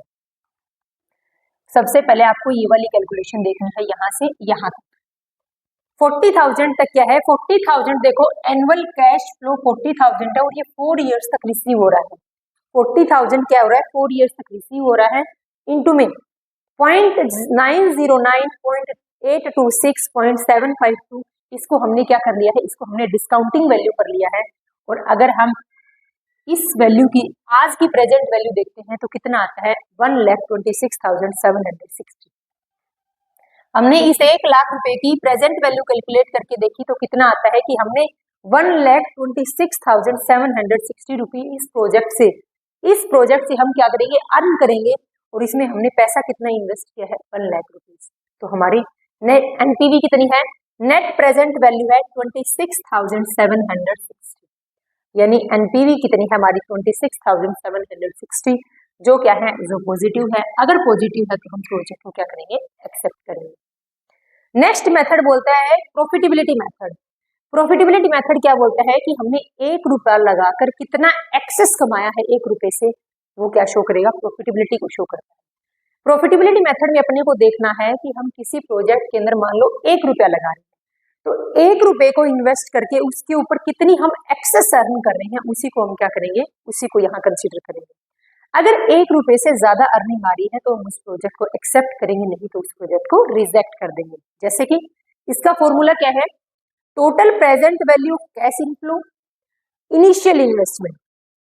Total present value of cash inflow कितना है, हमने स्टार्टिंग में कितना पैसा इन्वेस्ट किया वो हम नीचे लिखेंगे, इनिशियल इन्वेस्टमेंट 1 लाख, और total present value of cash inflow कितनी है, हमने अभी अभी निकाला था total present value of cash inflow, यानी डिस्काउंटिंग करके हमने जो वैल्यू लिखी उसको हमने ऊपर लिख दिया। तो इस प्रोजेक्ट से हमें कितना इनफ्लो होगा, 1,26,760 का होगा, और डिवाइड बाई मैंने कितना कर दिया, 1 लाख कर दिया। इसकी वैल्यू कितनी निकलती है, 1.267 रुपीज है। यानी हमने 1 रुपए को इन्वेस्ट करके उसके ऊपर कितना अर्न किया है पैसा, 1.267 रुपीज है। यानी मोर देन 1 है, इट मीन्स हम इस प्रोजेक्ट को क्या करेंगे, एक्सेप्ट करेंगे। इस प्रोजेक्ट की प्रॉफिटेबिलिटी इंडेक्स कितनी है, 1.267, मोर देन 1 है, यानी हम इस प्रोजेक्ट को एक्सेप्ट करेंगे। इसी क्वेश्चन के बेस पर अपने पास एक और भी बचा हुआ है मेथड, डिस्काउंटिंग पे बैक पीरियड मेथड, उसको भी बताती हूँ। इस एक एग्जांपल से हमने सबसे पहले पे बैक पीरियड कैलकुलेट करने का डिस्कस किया, उसके बाद में हमने ARR मेथड देखा, उसके बाद में हमने नेट प्रेजेंट वैल्यू को कैलकुलेट करने के तरीका देखा, और उसके बाद हमने प्रॉफिटेबिलिटी इंडेक्स को। अब हम देखते हैं प्रॉफिटेबिलिटी इंडेक्स के बाद में एक अपने पास मेथड और रहता है, डिस्काउंटिंग पे बैक पीरियड मेथड, वो देखो।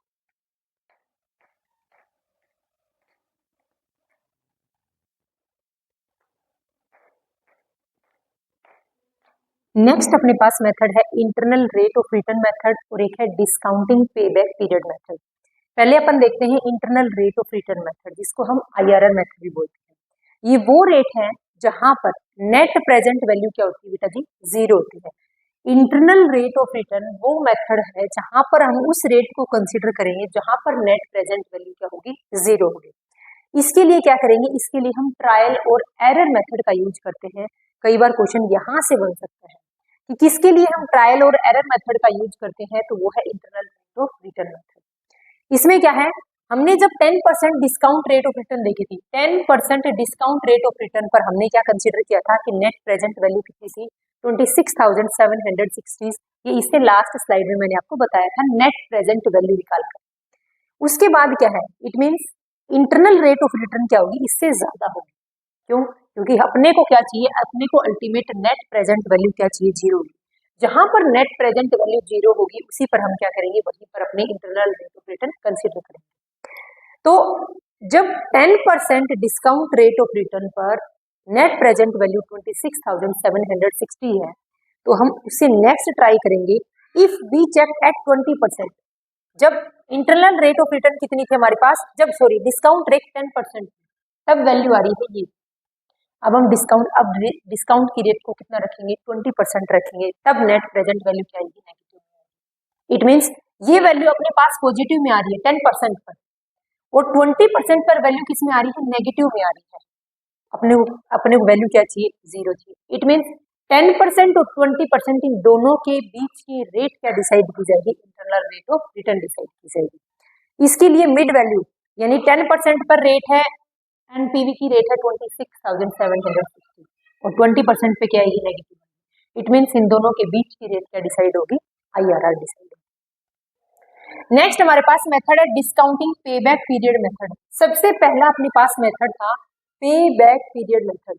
उसमें हम कंसीडर कर रहे थे कि जितनी हमने इनिशियल इन्वेस्टमेंट की थी, उस इनिशियल इन्वेस्टमेंट को हम कितने ईयर्स में कवर कर रहे हैं।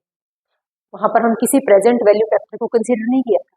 बट इस मेथड में, डिस्काउंटिंग पे बैक पीरियड मेथड में हम क्या करेंगे, हम प्रेजेंट वैल्यू को कंसीडर करके चलेंगे। इसमें हम ध्यान रखना है, आपको कॉम्युलेटिव प्रेजेंट वैल्यू को चेक करेंगे। प्रेजेंट वैल्यू मैंने आपको थोड़ी देर पहले लास्ट स्लाइड में यहाँ कैलकुलेट करके बताई थी।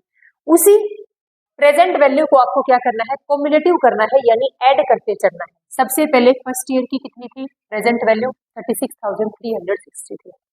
सेकेंड ईयर में क्या है, फर्स्ट ईयर की तो ऐड करेंगे और सेकेंड ईयर की ऐड करके दिखाएंगे तो वैल्यू निकलेगी। थर्ड ईयर में क्या है, फर्स्ट ईयर की ऐड की, सेकेंड ईयर की ऐड की, और थर्ड ईयर की है 30,040। इसको हमने कॉम्युलेट टोटल किया तो 99,440। यहाँ ऐसा क्यों कर रहे हैं बेटा जी कॉम्युलेट, क्योंकि हमने इनिशियल इन्वेस्टमेंट कितनी थी, 1 लाख थी, और हमने 3 साल के अंदर कितना पैसा अर्न कर लिया, 99,440। यानी हमने पैसा लगाया था 1 लाख। हमें अब ये देखना है प्रेजेंट वैल्यू को कंसीडर करते हुए, प्रेजेंट वैल्यू को कंसीडर करते हुए हमें ये देखना है कि इस पैसे को हम कितना जल्दी अर्न कर लेंगे। तो हमने स्टार्टिंग के 3 सालों में कितना प्रॉफिट अर्न कर लिया, 99,440। अभी भी 1 लाख माइनस 99,440 लेस करेंगे तो अमाउंट बचती है 560। अभी भी 560 रुपीज ऐसे हैं जो हमने क्या किए हैं, जो पूरे नहीं किए। पैसा लगाया शुरू में प्रोजेक्ट में 1 लाख, और 3 साल के अंदर हमने पैसा अर्न कर लिया 99,440। अभी भी 560 रुपीज रहते हैं, 560 रुपीज और अर्न करेंगे नेक्स्ट ईयर में तब जाकर अपना 1 लाख रुपए अर्न होगा। तो 3 साल जहां पर हमने पैसा अर्न किया कितना, टोटल 99,440, इसलिए मैंने यहाँ पर 3 लिया। 560 क्या है, ये 560 रुपीज रहते हैं जो हम नेक्स्ट ईयर में अर्न करेंगे, नेक्स्ट ईयर। और नेक्स्ट ईयर की डिस्काउंटिंग जो प्रेजेंट वैल्यू को कंसिडर किया तो उसकी वैल्यू निकलती है 27,320। इससे कैलकुलेट करके देखा तो 3 की वैल्यू ये रही और इसको हम डिवाइड करते हैं तो 0.01 ईयर आता है। यानी payback period, discounting payback period कितना आता है, डिस्काउंटिंग पेबैक पीरियड आता है 3.01, यानी 3.01 ईयर के अंदर हमने जो पैसा शुरू में लगाया था उस पैसे को हम कवर कर लेंगे। पॉइंट नोट करना, जब हमने पेबैक पीरियड कैलकुलेट किया था तो पेबैक पीरियड में बताया गया था कि जितनी आपने इन्वेस्टमेंट की है उस इन्वेस्टमेंट को हम कितने ईयर में कंसीडर कर लेंगे, कितने ईयर में उसको हम रिकवर कर लेंगे, 2.5 ईयर्स में। लेकिन डिस्काउंटिंग पेबैक पीरियड क्या ये मेथड क्या बोल रहा है कि आप अपनी इन्वेस्टमेंट को कितने ईयर में कवर कर लोगे, 3.01 ईयर के अंदर कन्वर्ट करेंगे। तो दोनों में देखो फर्क है। जब हमने इसी क्वेश्चन को पेबैक पीरियड मेथड से कैलकुलेट किया तो आता है 2 and 5 ईयर्स, और जब इसी क्वेश्चन को हमने डिस्काउंटिंग पेबैक मेथड से देखा तब ईयर कितना आता है, 3.01। तो दोनों के अंदर क्या है, डिफरेंस है, ध्यान रखने की चीज। तो एक प्रैक्टिकल क्वेश्चन से मैंने आपको जितने भी सारे मेथड है कैपिटल बजटिंग के उनको सबको डिस्कस करके बताया। अब एक छोटा सा पॉइंट और रहता है अपना रिस्क का, वो देखो।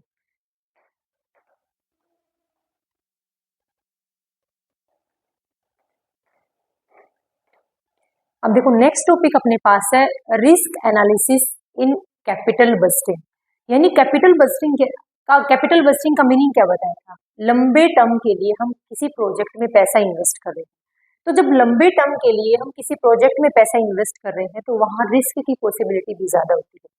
तो इस रिस्क को एनालाइज करने के लिए हमारे पास 3 मेथड दिए गए हैं। Risk analysis in capital budgeting, capital budgeting में जो रिस्क है उस रिस्क को हम एनालिसिस करते हैं। इसके लिए हमारे पास 3 मेथड है, 3 तरीके हैं। हर प्रोजेक्ट में क्या होता है, रिस्क इन्वॉल्व होता है। कुछ एडवांस टूल्स हैं, उन एडवांस टूल्स के थ्रू हम ये देखते हैं कि इन फ्यूचर हमारे प्रोजेक्ट में क्या क्या रिस्क जनरेट होने के चांसेस हैं। जैसे कि ये हमारे पास 3 टूल्स हैं, 3 मेथड हैं जिनके थ्रू हम पहले ही एस्टिमेट करने की कोशिश करते हैं कि अगर हम इस प्रोजेक्ट में पैसा इन्वेस्ट करें तो हमें कितने लॉस, कितने हमारा रिस्क होने के चांसेस हैं। देखो सबसे पहले हमारे पास है सेंसिटिविटी एनालिसिस।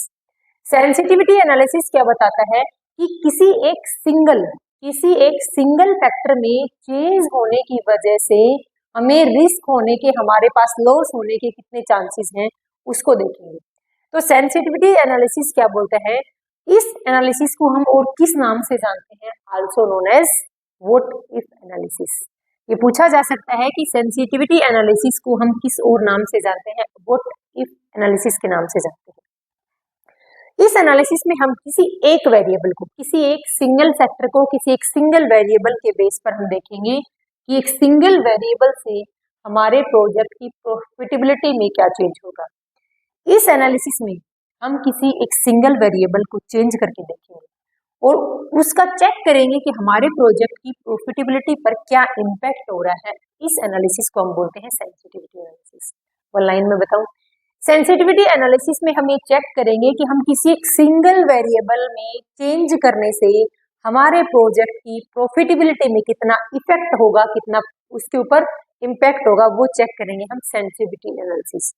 ये वेरिएबल कौन से होते हैं, जैसे हमने चेक किया कि अगर हम सेल्स को इतनी यूनिट से बढ़ा दें तो प्रॉफिटेबिलिटी पर क्या इम्पैक्ट होगा, अगर रॉ मटेरियल की कॉस्ट इतने % बढ़ जाए तो बिजनेस की प्रॉफिटेबिलिटी पर क्या इम्पैक्ट होगा, अगर लेबर की कॉस्ट इतने % से कम हो जाए तो प्रोजेक्ट की प्रॉफिटेबिलिटी पर क्या इम्पैक्ट होगा। ये चेक करेंगे हम सेंसिटिविटी एनालिसिस में।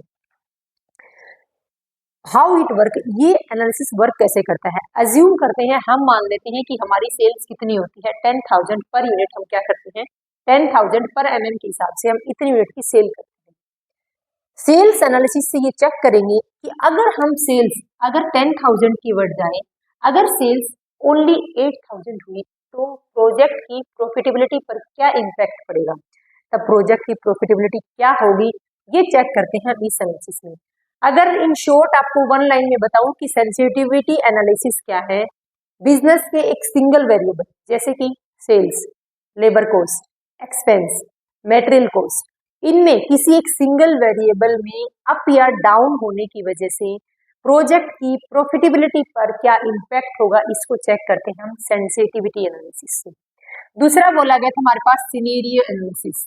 इस एनालिसिस में हम सिंगल वेरिएबल के बेस पर प्रॉफिटेबिलिटी को चेक नहीं करते, बल्कि दो या दो से ज्यादा वेरिएबल के बेस पर हम ये चेक करते हैं कि हमारे प्रोजेक्ट की प्रॉफिटेबिलिटी पर क्या इम्पैक्ट होगा।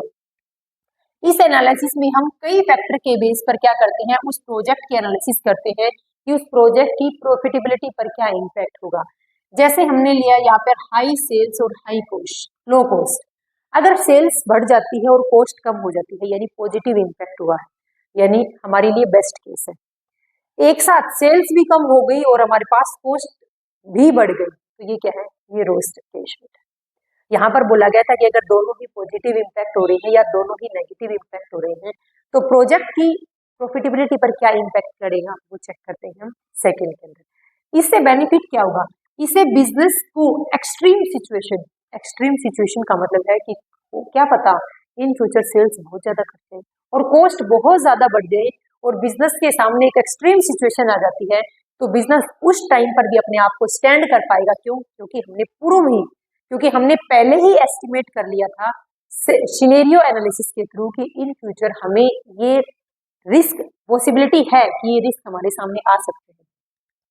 सिनेरियो एनालिसिस के बेनिफिट हम बाद में देखेंगे, पहले हमें पता होना चाहिए सिनेरियो एनालिसिस क्या है। इस एनालिसिस में हम दो या ज्यादा फैक्टर के बेस पर हम ये एस्टिमेट करते हैं कि हमारे प्रोजेक्ट की इन फ्यूचर प्रॉफिटेबिलिटी कैसे होगी। जैसे हमने सेल्स और कॉस्ट को लिया है, मान लो हम सोच रहे हैं कि हमारी इन फ्यूचर कॉस्ट बढ़ने वाली है और सेल्स कम होने वाली है, यानी हमारे लिए दोनों ही खराब सिचुएशन है। उस टाइम पर बिजनेस की प्रॉफिटेबिलिटी क्या होगा उसका एस्टिमेट करते हैं सिनेरियो एनालिसिस से। फिर तीसरा क्या है, यहाँ पर हमने सिंगल वेरिएबल के बेस पर चेक किया कि प्रोजेक्ट की प्रॉफिटेबिलिटी क्या होगी। यहाँ पर हमने दो या ज्यादा वेरिएबल के ऊपर चेक किया कि बिजनेस के जो प्रोजेक्ट है उसकी प्रॉफिटेबिलिटी पर क्या इम्पैक्ट होगा। तीसरा हमारे पास है प्रोबेबिलिटी डिस्ट्रीब्यूशन। प्रोबेबिलिटी डिस्ट्रीब्यूशन क्या बोलते हैं, एडवांस टूल है ये रिस्क को एनालिसिस करने का एडवांस टूल्स है जो आउटकम का एस्टिमेट किसमें देता है, परसेंटेज वैल्यू में कि हमें कितने आउटकम मिलने वाले हैं उसकी एस्टिमेट किसमें देगा, एस्टिमेट नहीं देता, उसका किसमें देता, परसेंटेज के अंदर बताता है कि हमें इन फ्यूचर कितना लॉस होने के चांसेस लग रहे हैं, कितने प्रॉफिट होने के चांसेस लग रहे हैं। हाउ इट वर्क, ये जो है प्रोबेबिलिटी डिस्ट्रीब्यूशन, ये किस तरीके से काम करेगा, ये यहाँ पर ये परसेंटेज में बताएगा कि 60% चांस है कि प्रॉफिट 1 लाख रुपए होगा और 40% चांसेस लग रहे हैं कि प्रॉफिट 50,000 होगा। यानी प्रोबेबिलिटी डिस्ट्रीब्यूशन जो आउटकम रिसीव होंगे उस आउटकम को किसमें शो करता है, परसेंटेज के अंदर शो करता है। बेनिफिट क्या है, परसेंटेज को अगर यूज करेंगे तो हम एक्सपेक्टेड नेट प्रेजेंट वैल्यू को निकाल सकते हैं, यानी हम पहले ही ये अनुमान लगा सकते हैं कि इस प्रोजेक्ट से हमें कितना रिटर्न होने की पॉसिबिलिटी है। यहाँ पर हमने सिंगल वेरिएबल के बेस पर प्रोजेक्ट की प्रॉफिटेबिलिटी को चेक किया, यहाँ पर हमने 2 या मोर वेरिएबल के बेस पर प्रोजेक्ट की प्रॉफिटेबिलिटी को चेक किया एडवांस में, और प्रोबेबिलिटी डिस्ट्रीब्यूशन में हमने प्रोजेक्ट की प्रॉफिटेबिलिटी को चेक किया है परसेंटेज के अंदर कि इतने परसेंटेज चांस हैं कि हमें प्रोजेक्ट से इतना प्रॉफिट होगा, इतने परसेंटेज चांस हैं कि हमें प्रोजेक्ट से इतना प्रॉफिट होगा। यहाँ पर परसेंटेज के अंदर क्या है, एस्टिमेट लगाया जाता है। तो हमने इस वीडियो के अंदर डिस्कस किया है कैपिटल बजटिंग को। हमें मीनिंग पता होना चाहिए कैपिटल बजटिंग क्या है। कैपिटल बजटिंग की आपको मेनली टेक्निक का पता होना चाहिए कि हर टेक्निक के अंदर क्या बोला गया है, किस तरीके से हम क्या करते हैं, अपने रिस्क को एनालिसिस करते हैं, वो इस स्लाइड में दिखा गया था। तो ये टॉपिक अपना यहाँ पर फिनिश होता है। नेक्स्ट वीडियो में हम डिस्कस करेंगे वर्किंग कैपिटल को। This topic is finish and thank you.